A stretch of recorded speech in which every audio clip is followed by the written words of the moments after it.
Hey guys, Israel with you. It's my first time shooting outdoors. I'm starting my journey with my gunsmanship training. I have the blessing to be working today with one of the two owls from Saber Team Tactical. This will be one of my many classes with them, and very excited and blessed to start the journey. For my Armor Light AR-15, I wanted to go with the Daniel Defense, and the reason is I was looking for reliability, and I know I'll be doing this for a very long time, and I just wanted to know I had a good rifle system. I have a CZP-10 for my concealed carry, and then I have the CZ Shadow 2 for when I actually become a more advanced shooter, I may consider doing competition shooting.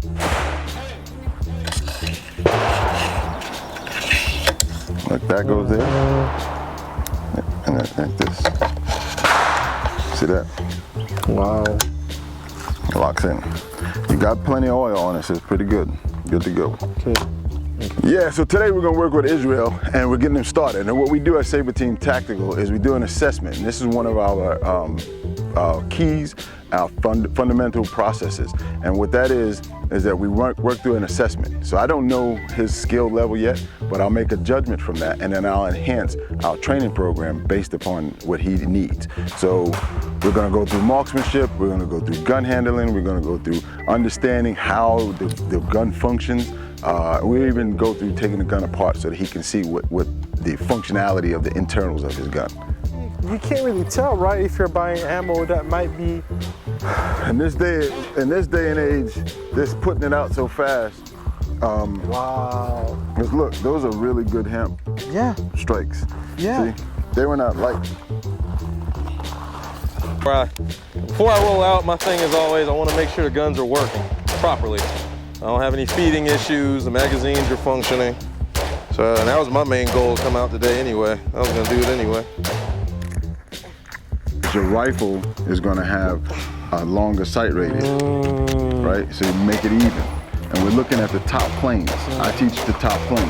Those dots can be confusing because at nighttime when they glow, you might get a different sight picture. So the planes will never change. Right. The dots can be diminished, the dots can go out, but this sight picture right here is what you're looking at. Look at the all pane, equal light on both sides of that front sight, and you start squeezing the trigger. If you're holding the gun this way, you index it this like that, so that you can find where it needs to go. Just like that, there you go. All right, so now when you're here, fingers off the trigger. Okay. When you make the decision to shoot, finger on the trigger. Right. But once I'm decided to shoot, I keep it on the trigger. Keep it on the trigger. Once you start shooting, keep it on the trigger until you stop. The trigger has to go from here to here every time. You can't go here and think it's gonna go faster. You gotta do the whole arc. This trigger travels on an arc. You gotta go from the start all the way to the finish every time. If this was a two-way range and I had to engage like that, my first goal would be to move to cover, but when there isn't any cover, you gotta keep your legs moving, you gotta keep moving, engaging as much as you can. If something runs dry, you wanna be able to switch. If something, like rifle runs dry, want to be able to switch to your transition to your secondary smoothly without anything snagging. That was the thing, I was talking about with the mic, but at this point now I got this chest rig that works really well with that, and I can throw the gun to my left, draw my pistol, shoot. If I need to reload my pistol, I can still access pistol mags, then get my rifle back into the fight.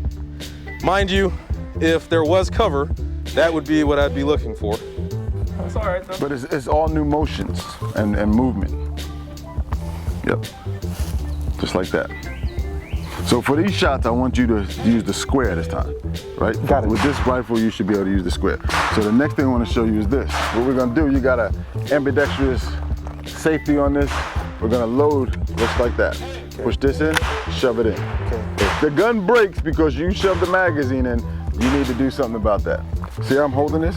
I'm bringing it this into here. So I'm using it. You can also bring it here, like that, if you wanted to. See that? Now roll it down. This is a low ready position. This is called low ready. Then when we say up, you're gonna come right there just like that. Wow. Now take this foot and move it forward. Take this foot and move it back till you feel mine. Yeah, that's the position you want. Now you feel that? Yeah. Now bend your knees, like that. Lean forward, like back in the fight again. We're in the fight, from the waist up, there you go. That's it. So your low ready position is down like this, and when you bring it up, you're here. Right. I've been to the gun range before, and people have taught me how to hold a gun before, but the devil is in the details, and Instructor Al knows his details. And I think that that's why I was able to put in most of my rounds, except one, inside the circle. Yeah, I always had to be that one because of his instruction.